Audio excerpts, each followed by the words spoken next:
తెలంగాణకి స్వాగతం. బులెటిన్ లో ముందుగా హెడ్లైన్స్. తెలంగాణ భవన్లో బీఆర్ఎస్ నేతల విలేకరుల సమావేశం.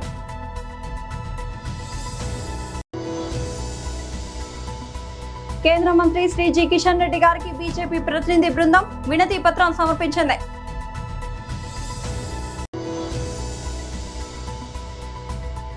వైఎస్ఆర్సీపీ రాష్ట్ర అధికార ప్రతినిధి పుత్తా శివశంకర్ రెడ్డి ప్రెస్ మీట్.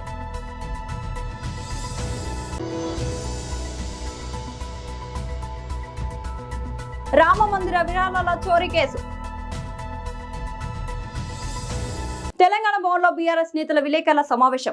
మాటలు చెప్పుకో తిరుగుతుండో ఈ రాష్ట్రంలో అర్థం కానటువంటి ఒక అస్తవ్యస్తమైనటువంటి పరిస్థితి తెలంగాణ రాష్ట్ర ప్రభుత్వ పరిపాలనలో కనపడుతుంది. ఎందుకు కనబడుతుంది అంటే ఇది కాంగ్రెస్ ప్రభుత్వం. చాలామంది మనోళ్ళు మాట్లాడుకుంటా ఇది కాంగ్రెస్ ప్రభుత్వం కాదు స్కాంగ్రెస్ ప్రభుత్వం అంటారు.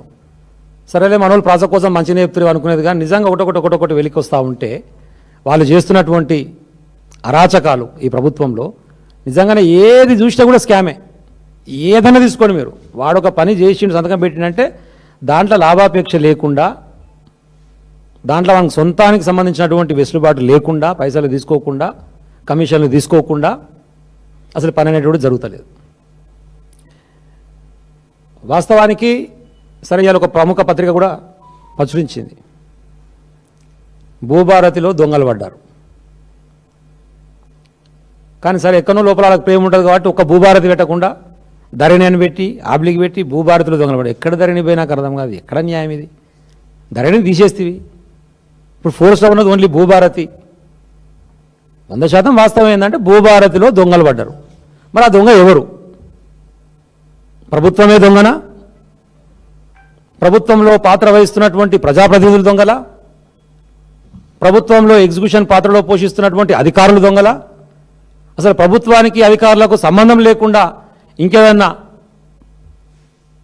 అతీత శక్తి వెనక ఉండి ప్రభుత్వాన్ని నడిపించేటువంటి కుట్రదారులు, కాపలదారులు, రకరకాల వ్యక్తులు ఉంటారు ఈ ప్రభుత్వానికి. కాబట్టి మరి వాళ్ళు ఎవరన్నా అసలు ఏం జరిగింది అనే దాని మీద ప్రధానమైన చర్చ. కేసీఆర్ గారు తెలంగాణ రాష్ట్ర రైతాంగం అసలు ఫస్ట్ రైతు అనే దాన్ని నిర్ధారించుకోవాలన్నప్పుడు భూమి నాది నాకున్నది, భూమి అనేటువంటిది ఉన్నటువంటి వాడు రైతు, దాని మీద వ్యవసాయం చేసేటువంటి వాడు రైతు అనేటువంటి ఒక డెఫినేషన్ తీసుకొని ఎవరికైనా సరే భూమి వాళ్ళకి పక్కా ఉండాలి, లేకపోతే కింది స్థాయిలో ఉన్నటువంటి ఎగ్జిక్యూషన్ బాడీలో పనిచేస్తున్నటువంటి సిబ్బంది రకరకాలుగా మాన్యువల్గా ఉంటే కనుక ఇష్టం వచ్చినట్టుగా ఏదో ఒక సంవత్సరంలో వేరే వాళ్ళ పేర్లు ఎక్కించి కొద్ది అక్రమాలకు పాల్పడుతున్నటువంటి పరిస్థితి కనపడుతున్నది. నా దృష్టికే స్వయంగా వచ్చినాయి. ఆ క్రమంలో దీన్ని మొత్తం ఆన్లైన్ చేసి వాళ్ళ పట్టా వాళ్ళ చేతిలో పెట్టి మళ్ళా దాని మార్పు జరగాలంటే ఆ రైతు పోయి వేలుముద్ర పెట్టి నా ఇష్టపూర్వకంగా చేస్తున్నా అని చెప్తే మాత్రం మారకుండా ఉండేటువంటి ఒక పటిష్టమైనటువంటి వ్యవస్థను తీసుకొచ్చి ధరణి పోర్టల్ని తయారు చేసి పెట్టిండు. ధరణి యొక్క మేజర్ ఉద్దేశం అది. తర్వాత పట్టా చేసుకున్న తర్వాత పట్టా మార్పుకు కూడా సపరేట్ రిజిస్ట్రేషన్ ఆఫీస్లో పట్టా చేసుకోవాలి, మళ్ళీ వచ్చి రెవెన్యూలో అప్లై చేసుకోవాలి, మళ్ళీ మ్యూటేషన్ చేసుకోవాలి. ఈ ప్రాసెస్ కాకుండా పట్టా అయిన వెంటనే మ్యూటేషన్ అయిపోతట్టు పట్టాకు సంబంధించింది కూడా రెవెన్యూ అధికారులకే అవకాశం ఇచ్చి తహసీల్దార్లని సబ్ రిజిస్ట్రార్ హోదా కల్పించి ఒక మంచి పటిష్టమైన వ్యవస్థను తయారు చేసింది. కేంద్ర మంత్రి శ్రీ జి కిషన్ రెడ్డి గారికి బీజేపీ ప్రతినిధి బృందం వినతి పత్రం సమర్పించింది. అందరికీ నమస్కారం. ఈరోజు భారతీయ జనతా పార్టీ డెలిగేషన్ ఏదైతే సింగరేణి ప్రాంతానికి చెందిన 6 జిల్లాలలో ఉన్న జిల్లా అధ్యక్షులు, అక్కడ ఎమ్మెల్యేగా పోటీ చేసిన నాయకులు, అదేవిధంగా రాష్ట్ర కోశాధికారి అయిన వాసుదేవ్ గారు, సీనియర్ నాయకులు శ్రీధర్ రెడ్డి గారు, జిల్లా అధ్యక్షులు ధోని శ్రీశైలం గారు, మంచిర్యాల జిల్లా అధ్యక్షులు వెంకటేశ్వర్ గౌడ్ గారు, అదేవిధంగా భూపాలపల్లి జిల్లా అధ్యక్షులు నిశిధర్ రెడ్డి గారు, అదేవిధంగా కొత్తగూడెం భద్రాద్రి జిల్లా అధ్యక్షులు, ఖమ్మం జిల్లా అధ్యక్షులు కోటేశ్వరరావు గారు, ప్రభాకర్ రెడ్డి గారు, అదేవిధంగా కీర్తిరెడ్డి గారు, కందుల సంధ్యారాణి గారు, చందుపట్ల సునీల్ రెడ్డి గారు, అందరం కూడా సింగరేణి పరిస్థితి ఇలా దయనీయంగా ఉన్నది. 52,000 కోట్ల అప్పు ఉన్నది సింగరేణికి. ఈ రాష్ట్ర ప్రభుత్వము జెన్కో, ట్రాన్స్కో ద్వారా చెల్లించాల్సిన బకాయిలు 52,000 కోట్లు. ఇవాళ ఈ బకాయిలు రాష్ట్ర ప్రభుత్వం చెల్లించకపోవడం వలన సింగరేణిలో కనీస మౌలిక వసతులు లేవు. సింగరేణి కార్మికులు వాళ్ళ కుటుంబాలకు ఉండడానికి క్వార్టర్స్ లేవు, తాగునీరు లేదు, అనేక సమస్యలు ఉన్నాయి. దాంతోపాటు సింగరేణి కొత్త ఎక్విప్మెంట్, కొత్త టెక్నాలజీని తీసుకురాలేకపోతుంది, సింగరేణి ఎక్స్పాండ్ కాలేకపోతుంది. ఇట్లా అనేక సమస్యలు ఉన్నాయి. వీటన్నిటిని కూడా కేంద్ర మంత్రివర్యులు, బొగ్గు గనుల శాఖ మంత్రివర్యులు శ్రీ కిషన్ రెడ్డి గారి దృష్టికి తీసుకెళ్లడం జరిగింది. రాష్ట్ర ప్రభుత్వము వెంటనే 52,000 కోట్ల రూపాయలు బకాయిలు చెల్లించాల్సిందిగా వారిని కోరడం జరిగింది. అదేవిధంగా గతంలో నైని కోల్ బ్లాక్ ఒరిస్సా రాష్ట్రంలో సింగరేణికి అలకేట్ చేసినప్పుడు అక్కడ అనేక సమస్యలు ఉండే. కిషన్ రెడ్డి గారి చొరవతోటి వారు ఒరిస్సా ప్రభుత్వంతో మాట్లాడి అక్కడ ఉన్న పర్యావరణానికి సంబంధించిన క్లియరెన్స్ తీసుకొచ్చి ఈరోజు సింగరేణి నైని కోల్ బ్లాక్ని ఆపరేషనలైజ్ చేసింది. అదేవిధంగా తెలంగాణలో తాడి చెర్ల 2 కోల్ బ్లాక్, ఇది సింగరేణికి ఇవ్వాల్సిన అవసరం ఉన్నది. ఎందుకంటే సింగరేణి యొక్క ఫైనాన్షియల్ క్రైసిస్ నుంచి సింగరేణి బయటకు రావాలి, సింగరేణి యొక్క ఆదాయం పెరగాలి అంటే సింగరేణికి తాడిచెర్ల 2 కోల్ బ్లాక్, అదేవిధంగా ఇంకా కొత్త కోల్ బ్లాక్స్ ఏవైతే ఉన్నాయో వాటన్నిటిని కూడా సింగరేణికి అప్పచెప్పాలని కేంద్ర మంత్రివర్యులను కిషన్ రెడ్డి గారిని మా బీజేపీ నాయకులు అందరం కలిసి కూడా కోరడం జరిగింది. వారి చొరవతోటి నైని ఎలాగైతే ఆపరేషన్స్ ప్రారంభమైనాయో తాడిచెర్ల 2ని కూడా వెంటనే అలకేట్ చేయాలని కోరడం జరిగింది.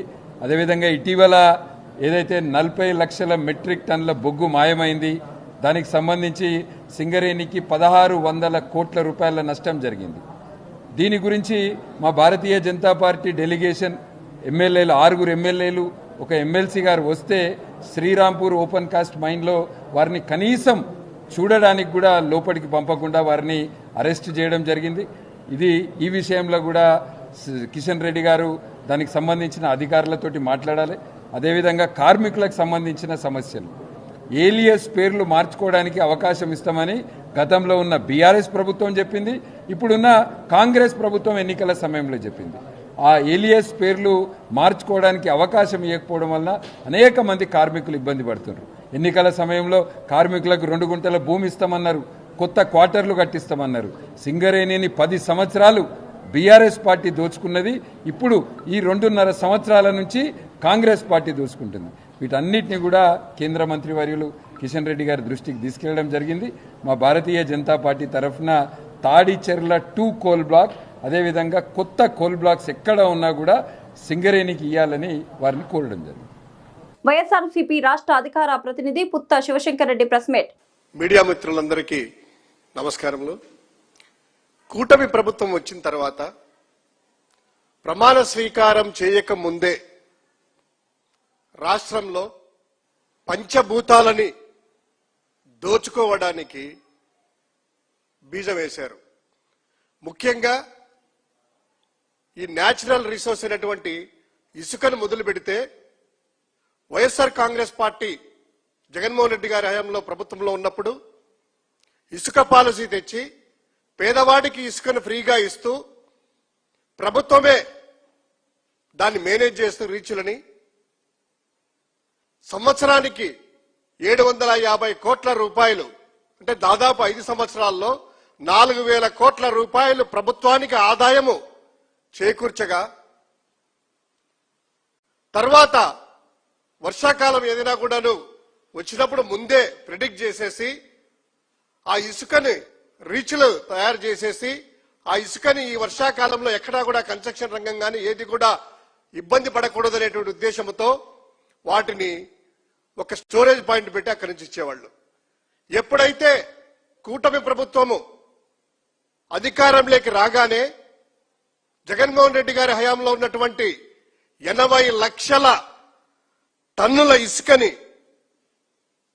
కూటమి నాయకులు అడ్డు అదుపు లేకుండా విచ్చలవిడిగా ఎవరికి దోచినట్లు వాళ్ళు దోచుకొని ముఖ్య నాయకులందరూ కూడా సొమ్ము చేసుకున్నారు.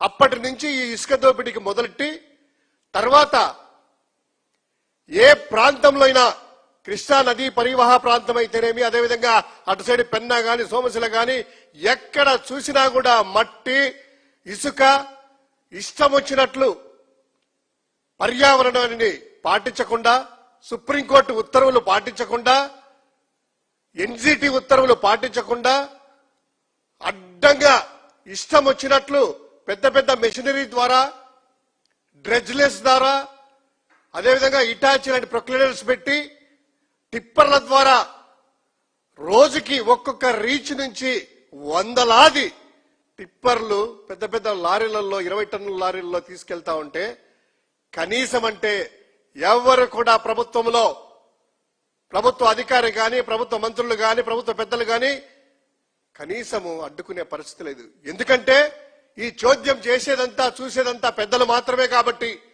ఇష్టం వచ్చినట్టు తిరిగి దోచుకుంటా ఉన్నారు. ఈ మధ్య కాలంలో చూస్తే మామూలుగా అయితే సుప్రీంకోర్టు ఉత్తర్వులు కావచ్చు, అదేవిధంగా మనకు సంబంధించినటువంటి చట్టాలు ఏం చెప్తున్నాయంటే పర్యావరణ పరిరక్షణ చట్టం 1986 ప్రకారం అయితేనేమి, వాయు కాలుష్య నియంత్రణ చట్టం అయితేనేమి, అదేవిధంగా జల పరిరక్షణ కాలుష్య నియంత్రణ చట్టం 1974, అదేవిధంగా ఈ ఇసుక మైనింగ్ ఇటువంటి మార్గదర్శకాలకు సంబంధించి 2016 ఇసుక తవ్వకంపై కేంద్ర ప్రభుత్వం కూడా మార్గదర్శకాలు క్లియర్ గా 2020 సంవత్సరంలో జారీ చేసినా కూడా ఒక కమిటీ అనేటువంటిది వెయ్యాలి. రెవెన్యూ వాళ్ళతో కావచ్చు, అదేవిధంగా పర్యావరణ వాళ్ళతో కావచ్చు, భూగర్భ జలం సంబంధించిన వాళ్ళు కావచ్చు, నీటిపారుదల వాళ్ళు, వీళ్ళందరూ కూడా జిల్లా కలెక్టర్ ఆధ్వర్యంలో ఒక కమిటీ ఏర్పాటు చేసి ఆ కమిటీ ఎక్కడ ఇసుక తవ్వచ్చు, ఎంత పరిణామంలో తవ్వచ్చు అనేటువంటిది జిల్లా కలెక్టర్ ఆధ్వర్యంలో నిర్ణయిస్తుంది. రామ మందిరం విరాళాల దుర్వినియోగం కేసు దర్యాప్తులో సంచలన విషయాలు వెలుగులోకి వస్తున్నాయి. ఆలయ హుండీల నుంచి రోజుకు 6 నుంచి 8 లక్షల వరకు దారి మళ్లించినట్లు సిట్ అధికారులు ప్రాథమికంగా అంచనా వేస్తున్నారు. బ్యాంక్ అధికారుల నుంచి సేకరించిన వివరాల ఆధారంగా ఈ లెక్కలు తేలినట్లు సమాచారం. దర్యాప్తు ప్రకారం కుంభకోణం బయట పడకముందు శ్రీరామ జన్మభూమి తీర్థక్షేత్ర ట్రస్ట్ ఖాతాలో రోజుకు 16 నుంచి 18 లక్షల వరకు నగదు జమయ్యేది.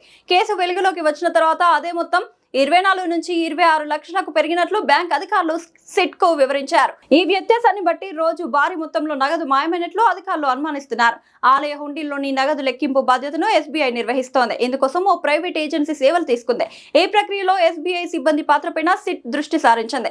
ఒప్పంద నిబంధనలు ఎందుకు పాటించలేదని, నగదు లెక్కింపులో ప్రైవేట్ సిబ్బందికి కీలక బాధ్యతలు ఎలా అప్పగించారనే అంశాలపై బ్యాంక్ అధికారులను ప్రశ్నించింది. దర్యాప్తులో భాగంగా రిటైర్డ్ బ్యాంక్ ఉద్యోగి, ప్రధాన నిందితుడు సుభాష్ శ్రీవాస్తవ సహా ఇప్పటి వరకు 8 మందిని అరెస్ట్ చేశారు. హుండీల్లోని నగదును బయటకు తీసుకురావడం, లెక్కింపునకు పంపించడం, అనంతరం బ్యాంకుకు అప్పగించడం అతని బాధ్యతగా ఉన్నట్లు పోలీసులు తెలిపారు. నందిగామ మాజీ శాసనసభ్యులు డాక్టర్ మొండితోక జగన్మోహన్ రావు ఆధ్వర్యంలో నందిగామ పట్టణ పరిధిలోని ఆనాసాగరం గాంధీ సెంటర్లో ఉన్న వంగవీటి మోహనరంగ విగ్రహాలకు వైఎస్ఆర్ కాంగ్రెస్ పార్టీ నాయకులు, రాధారంగ మిత్రమండలి సభ్యులు, రంగ అభిమానులు పెద్ద సంఖ్యలో పాల్గొని పూలమాలలు వేసి ఘనంగా నివాళులర్పించారు. అనంతరం గాంధీ సెంటర్లో వైఎస్ఆర్ కాంగ్రెస్ పార్టీ నందిగామ నియోజకవర్గ యువజన విభాగం అధ్యక్షులు పారుపల్లి హరిబాబు ఏర్పాటు చేసిన అన్నదాన కార్యక్రమాన్ని ఆయన ప్రారంభించారు. ఈ సందర్భంగా మాజీ శాసనసభ్యులు డాక్టర్ మొండితోక జగన్మోహన్ మాట్లాడుతూ వంగవీటి మోహనరంగ పేద, బడుగు, బలహీన వర్గాల అభ్యున్నత కోసం, వారికి మౌలిక వసతులు కల్పించడం కోసం కృషి చేశారని, ఆయన తుది శ్వాస విడిచే వరకు పేదల కోసం పోరాటం చేశారని ఆయన పేర్కొన్నారు.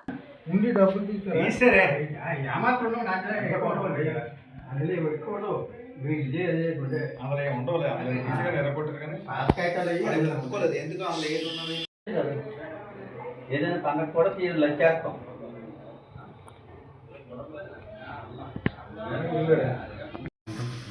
మొత్తం 2 కేజీల 3 కేజీలు ఉంటుంది. బంగారం బొట్లు 6 కోదండ రామాలయంలో ఈ పాత కోవిల్ని తీయించి 2011లోనే కొత్తగా నిర్మించి శంకుస్థాపన చేసి కొత్తగా నిర్మించి ప్రజల ధనంతో ఇవన్నీ నిర్మించబడ్డాయి. దానికి ప్రజలందరి చేత వెండి, బంగారం, శతమానాలు అన్నీ సమకూర్చి నేను దీని మేనేజ్మెంట్గా చూస్తున్నాను. నా పేరు సాధు సన్యాసరావు, బ్రాహ్మణ వీధి, విజయనగరం. ఇది రాత్రి 7 గంటలకి తలుపేసి మీ ఇంట్లోకి వెళ్ళిపోయాను. ఉదయం వచ్చి 6 గంటలకు తలుపు తీస్తుండగా తలుపులు ఊడిపోయి ఉన్నాయి. అది చూసి పోలీసు వారికి తెలియపరిచాం. వెండి 2 కేజీలన్నర, బంగారం 2 కేజీలన్నర, దగ్గర 3 కేజీల వరకు ఉంటుంది. తులాలు వెండి కేజీ 2 కేజీలన్నర, బంగారం 3 తులాల దగ్గర. అమ్మవారి శతమానాలు, కిరీటాలు, బొట్లు అన్ని. సాయంత్రం బ్రాహ్మణ వీధి అనే వీధిలో శ్రీరాముల వారి గుడి దొంగతనానికి పోయిందని చెప్పి ఉదయం మాకు సమాచారం రాగా మేము దాని మీద ఉదయమే వచ్చి దర్యాప్తు చేస్తున్నాం. ఇది ఎంతవరకు మరి ఆ దర్యాప్తులో భాగంగా మరి అది ట్రేస్ అవుతాయి అనే ఉద్దేశంతో, నమ్మకంతో దర్యాప్తు చేస్తున్నాం. దాని మీద మా విజయనగరం జిల్లా నుండి క్లూస్ టీమ్ కూడా తెప్పించడం జరిగింది. ఆ క్లూస్ టీమ్ వాళ్ళు కూడా చక్కగా వాళ్ళ పని వాళ్ళు చక్కగా చేస్తున్నారు. తప్పకుండా ఇది జరుగుతాయి. అందులో కిరీటాలు, అమ్మవారి కిరీటం అదో అయ్యి పోయి అంటున్నారు. తర్వాత 3 తులాలు బంగారం ఏదో పోయింది అంటున్నారు. దాని మీద ఎంక్వైరీ చేస్తాం. తప్పకుండా మా పని మేము చేస్తాం. తప్పకుండా శృంగవరపుకోట మండల కేంద్రంలోని స్థానిక బ్రాహ్మణ వీధిలో వెలిసిన ప్రముఖ శ్రీ కోదండ సీతారామాలయంలో అర్ధరాత్రి దొంగలు బీభత్సం సృష్టించారు. భక్తుల కొంగు బంగారమే నిత్యం ధూపదీప నైవేద్యాలతో విరాజిల్లే స్వామివారి ఆలయ తాళాలు పగలగొట్టి లోపలికి చొరబడ్డారు. ఆలయ గర్భగుడిలోని విలువైన వెండి, బంగారు ఆభరణాలను దోచుకెళ్లారు. సుమారు 10 లక్షలలో చోరీ సొత్తు విలువ ఉంటుందని అంచనా వేస్తున్నారు. ఆలయ కమిటీ ప్రతినిధులు మరియు స్థానికులు తెలిపిన వివరాల ప్రకారం రోజులాగే రాత్రి పూజలు ముగించుకొని అర్చకులు ఆలయ తలుపులకు తాళాలు వేసి వెళ్లారు. శుక్రవారం అర్ధరాత్రి దాటిన తర్వాత గుర్తు తెలియని దుండగులు ఆలయ తాళాలు పగలగొట్టి లోపలికి ప్రవేశించారు. స్వామివారికి అలంకరించిన 3 తులాల బంగారం మరియు 3 కేజీల వెండి ఆభరణాలతో పాటు హుండీలోని నగదును కూడా అపహరించుకుపోయినట్లు ప్రాథమిక సమాచారం. శనివారం ఉదయం ఆలయానికి వచ్చిన అర్చకులు తాళాలు పగిలి ఉండడం చూసి స్థానికులకు ఆలయ కమిటీకి సమాచారం అందించారు. అందరికీ నా హృదయపూర్వక నమస్కారాలు. రంగా గారి నాయకత్వం, ఆయన స్ఫూర్తి పొడుగు బలహీన వర్గాల వారికి, అంటే పేదలకి, ముఖ్యంగా పేదల పక్షపాతి రంగా గారు. ఏ ఒక్క వర్గానికో కాకుండా, ఏ ఒక్క కులానికో కాకుండా పేదల పక్షాన నిలబడి పేదల కోసమే ప్రాణాలు కోల్పోయిన సంగతి మనకు తెలుసు. ఈవేళ మనం ముఖ్యంగా మాట్లాడుకోవాల్సింది, చర్చించుకోవాల్సిన సందర్భం ఏంటంటే, ఆవేళ ఏ స్ఫూర్తితో అయితే ఈ రాష్ట్రానికి నాయకత్వం ఉండాలి, ఈ రాష్ట్రంలో అభివృద్ధి అనేది, సంక్షేమం అనేది అందరికీ ఉండాలి, ఆ క్రమంలో మనం బలమైన వాళ్ళగా ఉండాలనే ఉద్దేశంతో రంగా గారు ఏం చేశారు మనం చూసాం. ఈవేళ అదే స్ఫూర్తి, అదే నాయకత్వం స్పష్టంగా కోరబడింది. రాష్ట్రంలో సమతుల్యం దెబ్బతింది. రంగా గారి స్ఫూర్తి, నాయకత్వం, ఆయన యొక్క దృక్కోణం అది లేకపోవడం వల్లే ఈవేళ రాష్ట్రం ఎలా అయిందో మనం చూస్తున్నాం. అందరూ ఈవేళ ఇప్పుడు ఇంకెక్కువ స్మరించుకుంటున్నారు. రంగా గారు ఉంటే ఎలా ఉండేది, లేకపోతే రంగా రాధా మిత్ర మండలి బాగా యాక్టివ్గా ఉంటే ఎలా ఉండేది అనేది ఈవేళ ఎందుకు పెద్ద చర్చనీయాంశమైంది రాష్ట్రంలో. ఖచ్చితంగా ఈవేళ జరుగుతున్న పరిణామాలన్నీ కూడా ఎవరు ఒప్పుకున్నా ఒప్పుకోకపోయినా రంగా గారి ఆయన దృక్కోణంలోనే, అంటే ఆయన నాయకత్వం రాష్ట్రంలో ఉంటే రాష్ట్రం ఎలా ఉండేది అనేది ఈవేళ అందరిలో ఉన్నటువంటి చర్చది. నిన్న కాక మొన్న జరిగిన దురదృష్ట సంఘటనలో వాళ్ళ మేనమామ గారు మాట్లాడింది కూడా అదే. రాధారంగా మిత్ర మండలిలు ముందుంటే మాకు ఇది జరిగి ఉండేది కాదు. అది అర్థం పడతాం. ఈ రాష్ట్రంలో సమతుల్యం ఎలా దెబ్బతింది అనేది ఈవేళ క్లియర్గా తెలుస్తుంది. రాష్ట్రంలో ఎప్పుడైనా సరే సమతాస్థితి, అంటే బ్యాలెన్స్ ఎప్పుడు ఉండాలి సొసైటీలో. బ్యాలెన్స్ లేకపోతే వచ్చే పరిణామాలని ఈవేళ మనం చూస్తున్నాం. ముందు చూపు ఉండాలి, ప్రజలకి మంచి చేయాలనే తపన ఉండాలి, నాయకత్వం ఉండాలి. ఖచ్చితంగా గుర్తు చేసుకోవాల్సిన రోజు ఇది. మళ్ళీ ఒకసారి రంగా గారిని గుర్తు చేసుకోవాలి. ఆయన బాటలో వెళ్తే మనం ఎంత బాగుంటాం, ఈ రాష్ట్రం ఎంత బాగుంటుంది అనేది ఒకసారి ప్రతి ఒక్కళ్ళు ఆలోచించుకోవాలని మనస్ఫూర్తిగా కోరుకుంటున్నాను. జిందాబాద్ వంగవీటి మోహన్ రంగా గారు. బులెటిన్ ముగించే ముందు హెడ్లైన్స్ మరోసారి. తెలంగాణ భవన్లో బీఆర్ఎస్ నేతల విలేకరుల సమావేశం.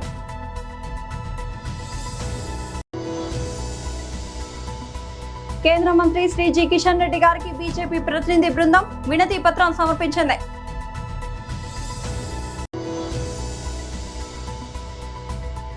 వైఎస్ఆర్సీపీ రాష్ట్ర అధికార ప్రతినిధి పుత్తా శివశంకర్ రెడ్డి ప్రెస్ మీట్.